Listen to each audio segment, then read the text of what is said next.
Well, I want to say good morning. Good morning, right?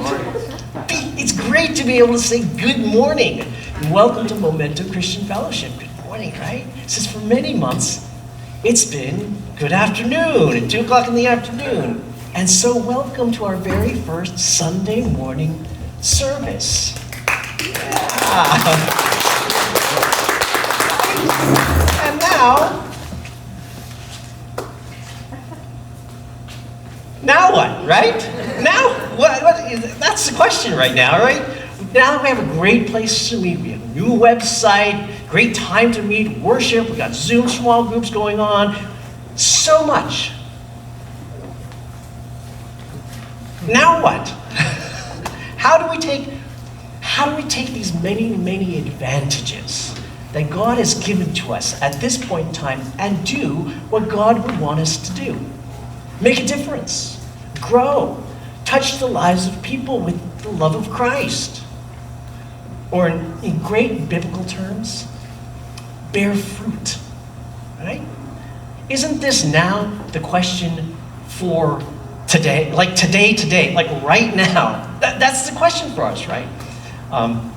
Most of you know that I have a 15-year-old at home. Okay, bear with me. This is going somewhere. This will connect. I have a 15-year-old in our household. And so I'm gearing up sometime soon to teach her how to drive. Right? Thankfully, this is a skill that I have great experience at because I was a youth minister for a good 20 years. And so many a 15-year-old I have taught how to drive. And not just many a 15-year-old have I taught how to drive, but many a 15-year-old I have taught how to drive manual transmission. Yes, it's a very hard skill. And I will do that someday with my son and with my daughter.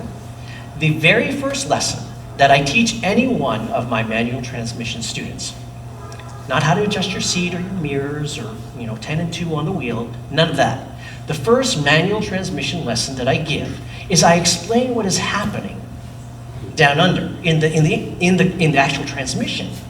Say, oh, okay, you sit down. See those pedals down there? You got 3 pedals down there. The gas pedal on the far right, that gives fuel to the engine. Press down, it's going to make the engine spin. Those little cogs are going to go faster and faster the more you push that down. Brake pedal, yeah, we don't use that very much, just whatever. But the engine is not connected to the wheels of your car just yet. That job is the pedal on your left. That's the clutch pedal. And as you raise your foot from the floor, you are slowly connecting that quickly spinning engine to the group of gears that lead to your wheels. You can rev that engine, let it roar all day. It will do nothing for you. You will go nowhere. You can fill your tank with gas. You can have the most awesome new car. You can look fantastic, have the great stereo going on. But unless you can smoothly put your car in gear by bringing that left foot up correctly, you're going nowhere. Your car goes nowhere. And so, let's begin by practicing connecting the wheels with that powerful motor in order to go forward. That's the question of today. That's the question of today. How do we go? How do we engage? How do we make that vital connection that makes the difference between just revving your engine and doing a lot of activity and making a lot of noise and being a community solidly doing what God wants us to do? Going forward with momentum. Producing changed lives that follow what God desires. How will our lives make an impact, both individually and as a community, as Momentum Christian Fellowship? And it is providential. It is providential that here on our very first Sunday morning at Southern California Regional Occupational Center, that in our study of John chapters 13 through 17 that we've been studying for many months, that we have landed on this particular Bible passage for our study this morning. John chapter 15, verses 1 through 11. John chapter 15, verses 1 through 11. It's printed in your bulletins. You can look it up in your Bible if you like. This is it, because it's precisely here that Jesus answers this question. How do we, as God's people, bear fruit? How do we make a substantial and lasting difference together and individually? What do we do now? So, we can turn to our passage this morning, John relates this to us, this ongoing conversation that Jesus is having with his followers. Jesus is speaking, and he says this to them. I am the true vine, and my Father is the vine dresser. Every branch in me that does not bear fruit takes away. Every branch that bears fruit, he prunes it so that it may bear more fruit. You are already clean because of the word which I have spoken to you. Abide in me and I in you. As the branch can't bear fruit of itself unless it abides in the vine, so neither can you unless you abide in me. I am the vine, you are the branches. He who abides in me and I in him, he bears much fruit. For apart from me, you can do nothing. If anyone doesn't abide in me, he is thrown away as a branch, dries up, and they gather them and cast them into the fire, and they are burned. If you abide in me, and my words abide in you, ask whatever you wish, and it will be done for you. My Father is glorified by this, that you bear much fruit, and so prove to be my disciples. Just as the Father has loved me, I have also loved you. Abide in my love. If you keep my commandments, you will abide in my love, just as I have kept my Father's commandments and abide in his love.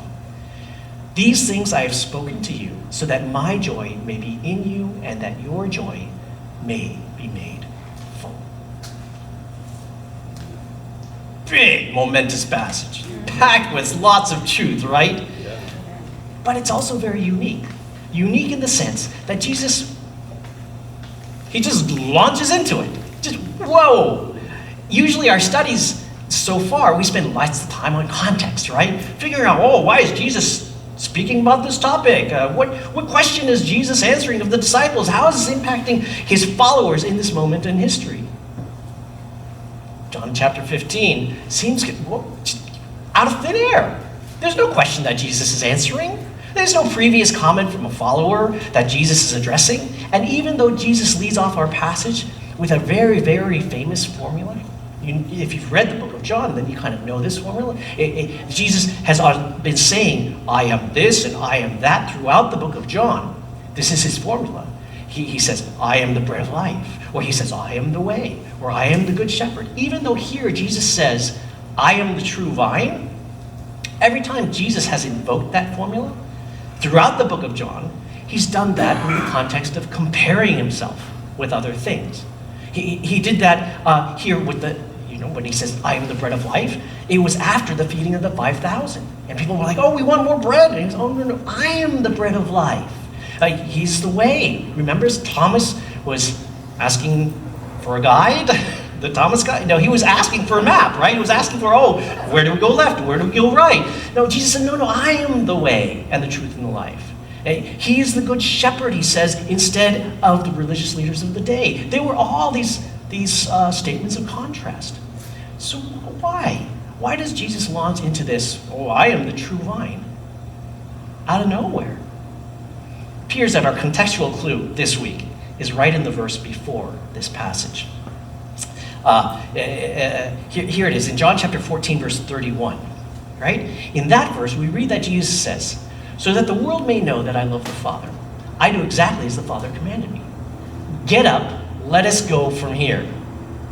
Get up, let us go from here.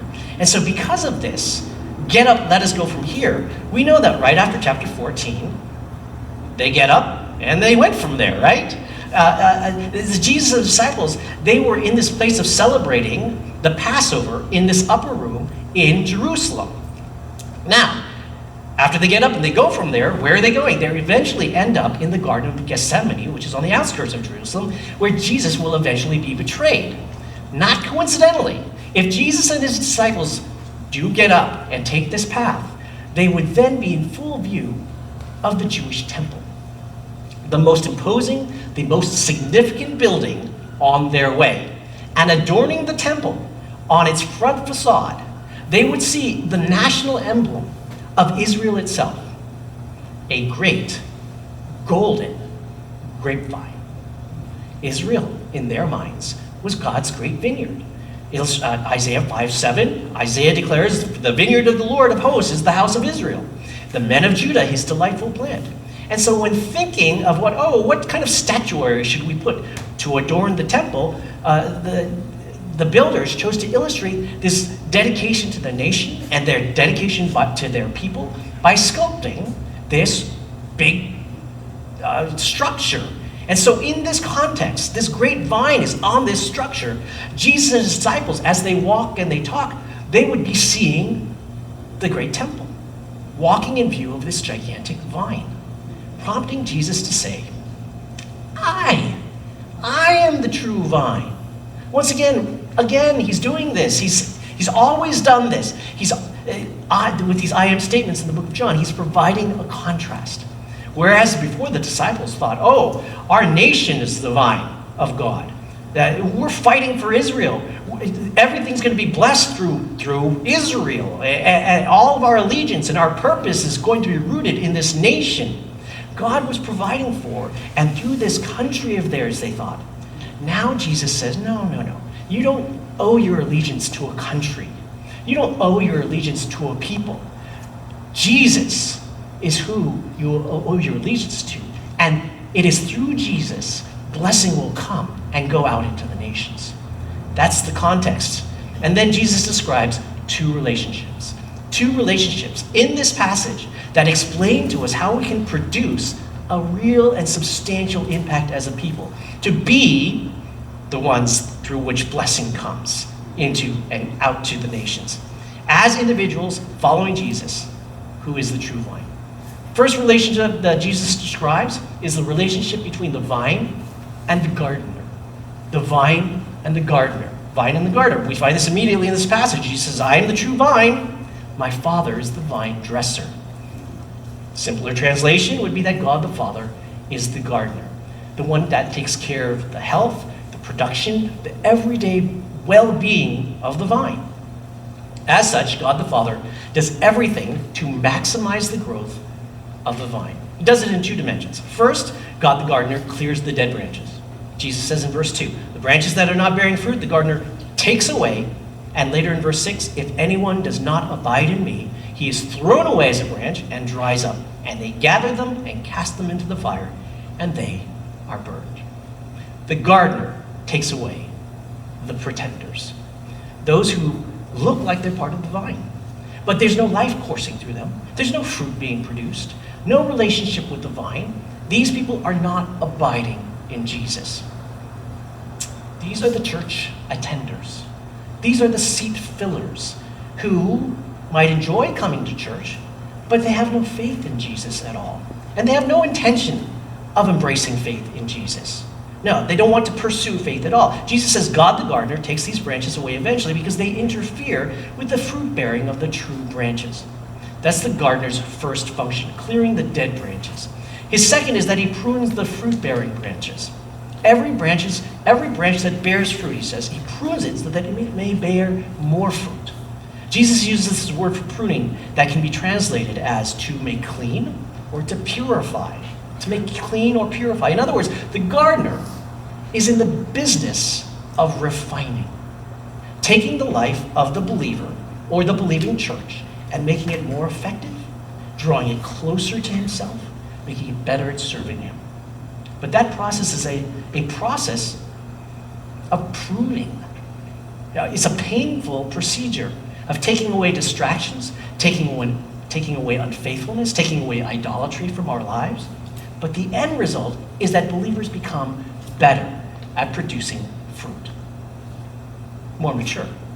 Jesus then informs the disciples that they have been already made clean. They've already been pruned because they just spent so much time listening to the words of Jesus. You are already clean because of the word which I have spoken to you.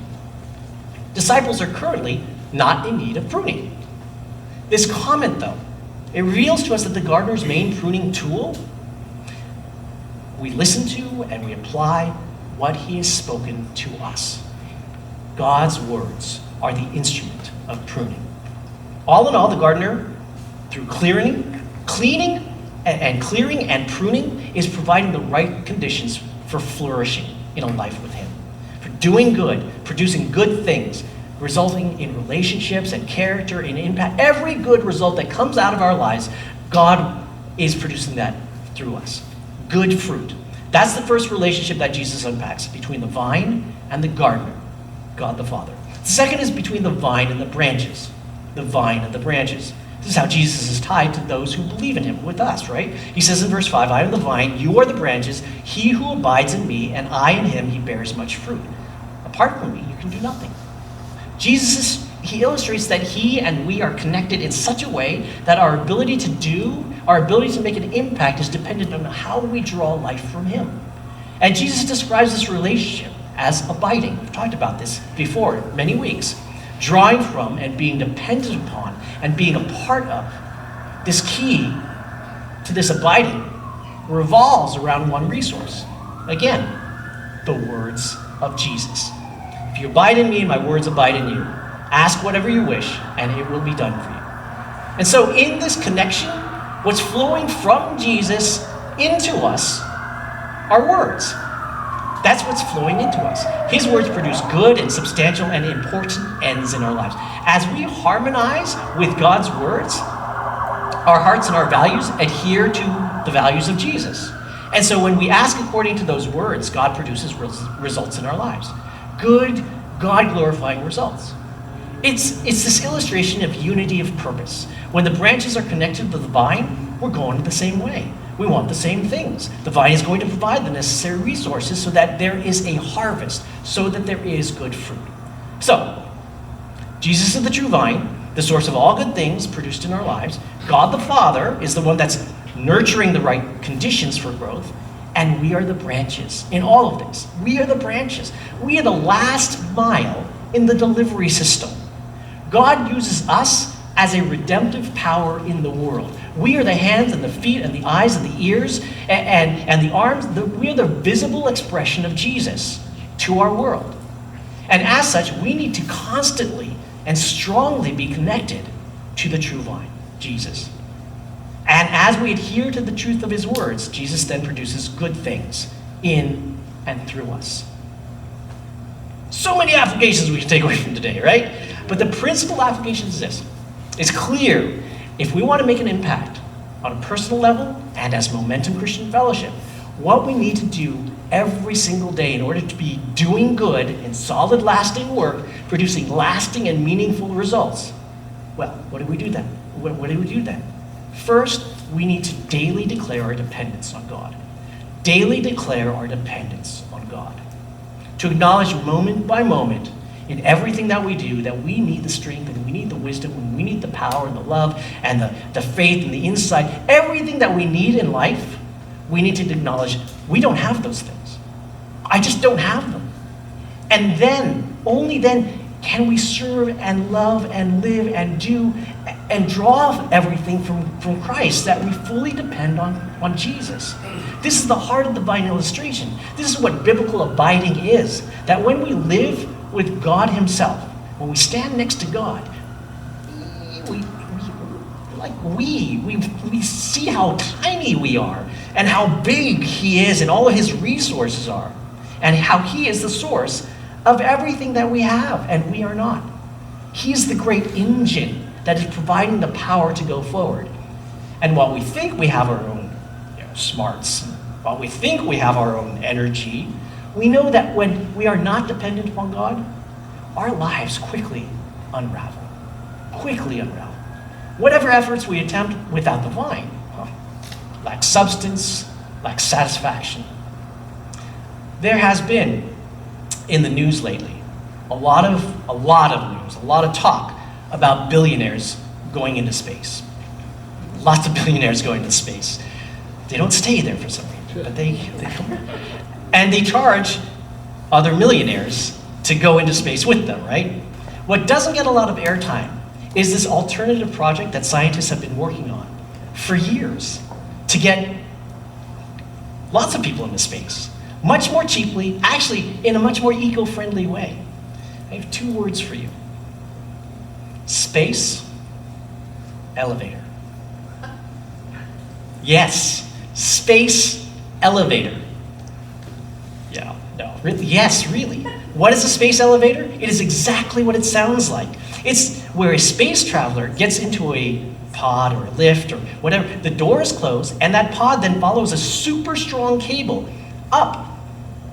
Not 10 floors, not 50 floors, not 400 floors, all the way up to space. And then the doors open, and at the end of the space elevator is a space station tethered to the end of this cable that is orbiting the Earth.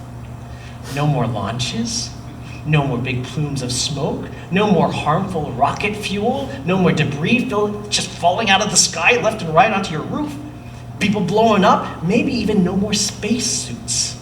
This is the dream. Ding! And you're there, right? You're in space. This dream, though, they've been working on this, is wholly reliant, one thing, a super, super strong cable that is light enough that it doesn't snap under its own weight. And so this is totally a material science problem. Yes, a material science problem. Developing something that is so strong and so light. What's that strong? What's that light? Spider webs. Spider webs. Spider webs are the strongest material known to us, proportionally, bearing the weight of that huge spider, even though it's super, super thin. And so what scientists have been doing, it's October, it's time for Halloween, here's some nightmare fuel. They have been splicing spider genes into sheep. Get that picture out of your mind, right?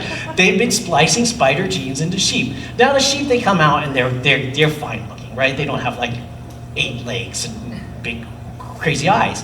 But they find that when they milk these sheep, I don't know, right? They produce spider silk proteins in their milk.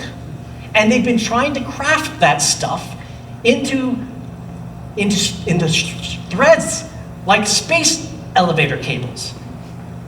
But this kind of space travel, it all depends on one thing. It depends on the strength of that tether. You as an astronaut, what do? You're not piloting.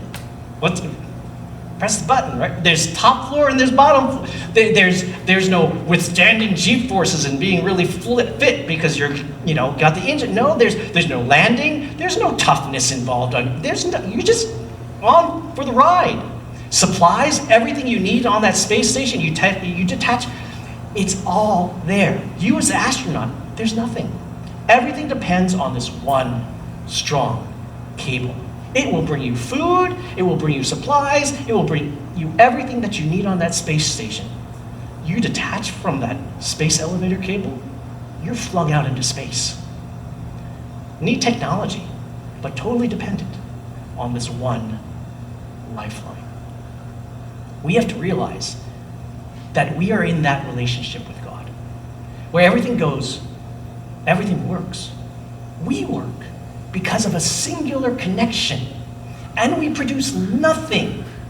Everything depends on the fact that Christ died for us, exchanging his life for ours, giving to us the strength and the guidance that we need for every single moment, every single day. He is the vine, our provider, our protector, our guide, and so we need to cling desperately to Jesus, or we're flung out into a life of frustration, spinning our wheels. And so we need to daily declare our dependence on Christ. That's the heart of this relationship of abiding with him, so that good fruit issues forth from our church, from our lives. That's first. Second application follows from the first, and that is to let the word flow. Let the word flow. Because the words of Jesus are at the very heart of much of this vine illustration. It's the words of Jesus that prune the branches so that they produce more fruit. It's also the words of Jesus which we need to abide in, follow, which show that we're linked or abiding in Christ. And even Jesus says that the source of all of this is his keeping of the Father's commandments. It's like the words of God are the lifeblood that flows from the Father and from the Son into us as branches, keeping us not only healthy, but actually it produces the fruit in our lives. All we need to do is be a channel, doing Jesus' words, following Jesus' words, being a conduit and speaking Jesus' words, and then things, they happen. Good things are produced out of our lives. But the process revolves around the supply that comes from the words of Christ. If you abide in me and my words abide in you, ask whatever you wish, and it will be done for you. My Father is glorified by this, that you bear much fruit. and so prove to be my disciples. This is, of course, why we're sitting here on a Sunday morning, hearing and studying and being challenged by the words of Jesus. This is why the study of the Bible will always be foundational for us as Momentum Christian Fellowship. This is why when it comes to moving Momentum, whatever way is in our future, we're committed to going back to the words of God and asking, well, God, what do you say about that? Well, what do you say about everything? About leadership, about hospitality, about loving one another, about growth and how to grow and what ministries are important, putting everything under the light of what Jesus supplies through his words. Without the words of God, we produce nothing. Without the words of God, we go nowhere. It's gas in the tank, no energy to the road. There was, and I still believe, it still is an activity of this charitable organization, World Vision. You know, World Vision, they have the kids and you sponsor the kids, all that kind of stuff, right? And this yearly activity that they used to run, and still is running, is called the 30-Hour Famine. 30-Hour Famine. It was one of these fundraisers we did with our youth. When I was a youth minister, they would gather pledges that would benefit people in need all over the world, and we would all gather at church on a weekend. Well, we'd go there on Friday. People were to stop eating after Friday lunch. And we'd gather at the church on that Friday. We'd sing, we'd have Bible study. But instead of having refreshments and going home, everyone would fast. Not eat anything. And stay overnight at the church. And then we would continue at the church until the next morning, the next afternoon, and the next night. Extend that fast for 30 hours. No eating. No solid food. We could have juices, right? Some people are like, oh, let's just grind up hot dogs and drink the hot dogs. Let's just grind up some pepperoni pizza. No, it's against what we're supposed to be doing, right? Identifying with people in places with food insecurity and famine, that was part of what we're doing. And all the pledges that were earned from this sponsored fasting would then go to World Vision, and they would use it to serve the needy. That's where your donations would go. And I don't know if you've ever done something like this before. I regularly skip breakfast. I'm just not a breakfast eater, right? On occasion, I will skip lunch and breakfast. Skipping dinner on that same day, no. And then skipping more meal, fasting for 30 hours, that's rough. It's super. After 3 hours, I get moderately hungry, with no food. 6 hours, that hunger begins to impact my mood. 10 hours, I can smile. I'm not smiling on the inside. That's not me. 15 hours without food, you just don't want to be around me, right? 30 hours. I am looking at you, and I'm thinking, you might taste pretty good with a little salt and pepper and some fava beans on the side, right? And here you are. You're supposed to be gathered with other people in this setting. You're supposed to be happily fasting together, and people start having headaches and getting super hangry at each other, really irritable. Then someone comes into the church and they microwave a Hot Pocket and they fill the whole place with the smell of pepperoni and mozzarella, and you're like, oh, this is killing me, right? It is rough to not eat for 30 hours. And it's rough because the human body, it's a conduit for food. We're meant to be constantly consuming, metabolizing, using that energy that we get from what we receive to go and do stuff, everything. The body tells us in so many ways, we need more food. We don't produce without input, without nourishment, without fuel. And that principle is true not just for our physical bodies, but for our spiritual selves as well. We're spiritual beings. And Jesus makes it clear our nourishment and our power comes from hearing his words, taking them into our lives, so that he himself, it's so important that he himself identifies with his words, as if he and his words are practically one and the same, right? The author John, he writes that Jesus is the Word, and the Word became flesh and dwelt among us. If we are to produce good things from our lives, if we are to impact our world, leave a lasting legacy of faith, be a people whose actions reflect Jesus, call attention to who he is, have people around, we have got to have the words of God enter into our lives, nourish our faith, direct our path, so that we can respond in love and obedience to who Jesus is. Produce fruit. That's how the wheels start turning. And so the larger picture that's being drawn by Jesus is this illustration. Life, strength, productivity, those are all available in our lives through this simple dynamic of connecting to the person and the words of Christ. Daily having our wheels shaped by his will. It's the same picture that we see in Jesus' work on the cross. It's the exact same picture. That it's never been us. It's never been our power. It's never been our own genius or smarts. Jesus went to the cross because we were insufficient. We were sinful. We were rebellious. We were weak. And so Jesus' sacrifice gives to us his life and his strength and his wisdom in our lives. The vine illustration simply tells us that we need to return to that attitude of need every single day. The cruciform life. Only in the recognition of our own weakness do we then draw on the strength and the resources of Jesus that produce good work needed in the world, that we become the blessing to bless those around us.